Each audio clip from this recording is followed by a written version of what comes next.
kamusta sa inyo? Pag-usapan natin ngayon ang isang kasunduan na, well, hindi lang basta kalakalan. Paano kung sinabi ko sa inyo na may isang partnership na posibleng magpabago mismo sa kinabukasan ng ekonomiya ng Pilipinas? Yan ang bubusiin natin ngayon. So, sa unang tingin, mukha lang itong, alam mo na, isa na namang trade deal. Pero yung pinirmahan noong January 13, 2026 sa pagitan ng Pilipinas at United Arab Emirates, iba to. Ang tawag dito ay Comprehensive Economic Partnership Agreement o mas kilala bilang CEPA. So anong pinagkaiba nito? Well, una sa lahat, ito yung kauna-unahan nating kasunduan sa isang bansa sa Middle East. Pero hindi lang yon. Ang design kasi nito ay para maging isang strategic game changer. Ang ibig sabihin yan, may malaki itong potensyal na direktang tamaan yung mga bagay na importante sa atin. Trabaho, presyo ng bilihin, at syempre mga bagong oportunidad para sa bawat Pilipino. Sige, tara't himayin natin. Ano ba talaga ang mga makukuha nating benepisyo mula sa partnership na to? Okay, isipin nyo, parang isang building itong kasunduan at may 4 itong pangunahing haligi o pillars. Una, tariff liberalization. Ibig sabihin, mas mababang buwis. Pangalawa, expanded market access. Mas malawak na merkado para sa atin. Pangatlo, paglago para sa ating mga professionals at services. At pang-4, new investment flows. Mas maraming papasok na puhunan. Tingnan natin kung paano ito magbubukas ng pinto para sa atin.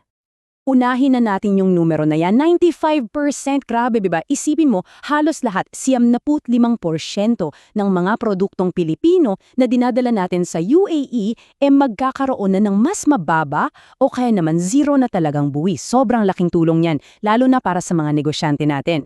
So anong epekto niyan? Dahil dyan, yung mga produkto natin mula sa paborito nating saging at delatang tuna hanggang sa mga high-tech na bagay tulad ng piyesa ng sasakyan, magiging mas mura na sila doon. At dahil mas mura, mas kaya nilang makipagsabayan sa merkado ng UAE. Mas malaki ang chance na produktong Pinoy ang bilhin nila. At heto pa ang maganda, hindi lang UAE ang target market natin dito. Isipin nyo ang UAE bilang isang gateway, parang isang super highway. Dahil sa partnership na to, mas madali na para sa mga produkto natin na makarating hindi lang sa kanila, kundi sa buong Gulf region, sa Africa at kahit sa Europa. Pero teka, hindi lang puro produkto ang usapan dito ha. Kasama rin sa deal na to ang ating mga professionals. Yung galing ng Pinoy, di ba? Mula sa ET, BPM, sa healthcare, imagine, mas maraming opportunity para sa mga engineers, nurses, IT experts natin at pati na rin sa mga kumpanyang Pinoy na mag-offer ng serbisyo nila doon. At ito yung pinaka-importante, di ba? Direktang suporta ito para sa halos 1 milyong kababayan natin na nandoon na sa UAE. Ang kasunduang ito nagbibigay ito ng mas malinaw na proteksyon at nagbubukas ng mas maraming career path para sa kanila. Mas matatag na trabaho, mas malaking tsansa umasenso. Okay, so i-zoom out natin ng kaunti. Let's look at the bigger picture. Paano ba nito binubuo yung pundasyon, hindi lang para bukas, kundi para sa mga susunod na dekada ng ekonomiya natin? Balik tayo sa numero. Noong 2024 pa lang, yung kalakalan natin sa kanya umabot na sa halos $1.83 billion. Malaki na yan, di ba? Pero ang totoo, parang nagsisimula pa lang ang lahat. With this agreement, parang sinasabi natin, okay, let's supercharge this relationship. At para lang magkaideya kayo kung gaano kaimportante ang UAE sa atin, sila na yung pinakamalaking market natin sa buong Middle East. Halos 40% ng lahat ng exports natin sa rehiyon sa kanila napupunta. Kaya naman napaka-strategic talaga ng partnership na to. At alam nyo ba kung anong nakakabilib dito? Yung bilis! Isipin nyo, nagsimula yung negosyasyon noong May 2024, natapos ng May 2025, tapos pinirmahan na agad ng January 2026. 1 taon lang! Kitang-kita mo yung commitment ng parehong bansa na gawing itong isang katotohanan. At dito na pumapasok yung totoong vision ng CEPA. Kasi hindi lang ito simpleng pagbenta ng produkto o pagpapadala ng mga OFW. Ito ay isang major shift sa diskarte ng bansa. Ang goal, mula sa pagiging kilala bilang labor exporting economy, gusto nating maging isang regional hub, isang sentro para sa digital technology at sustainable industries. At hindi lang to pangarap ha, nagkakatotoo na. Perfect example, yung investment ng Damac Digital. Nagtatayo sila ng pinakamalaking data center sa Pilipinas, sa Laguna.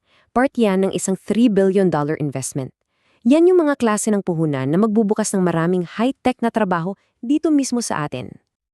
Pero syempre, sa likod ng lahat ng numero at strategy, ang pinakaugat ng kasunduang ito ay tungkol pa rin sa mga tao, tungkol sa tiwala na nabuo sa pagitan ng ating mga leaders.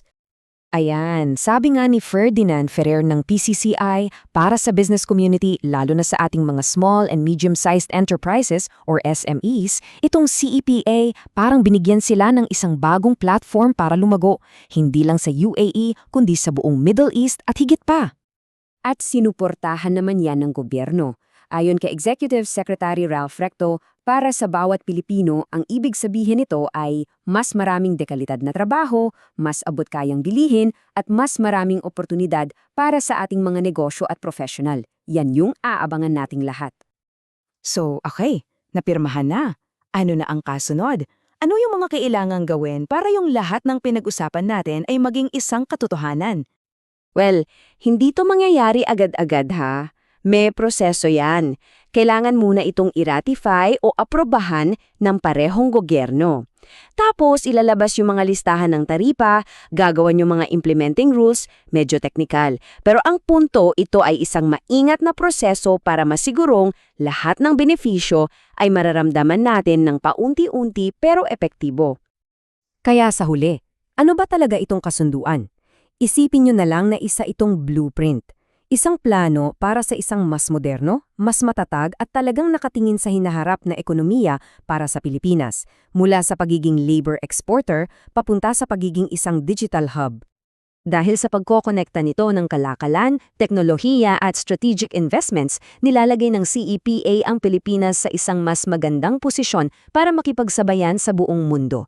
Kaya ang iiwan nating tanong, ito na nga ba yung blueprint na matagal na nating hinihintay para iangat ang ekonomiya at ang buhay ng bawat Pilipino?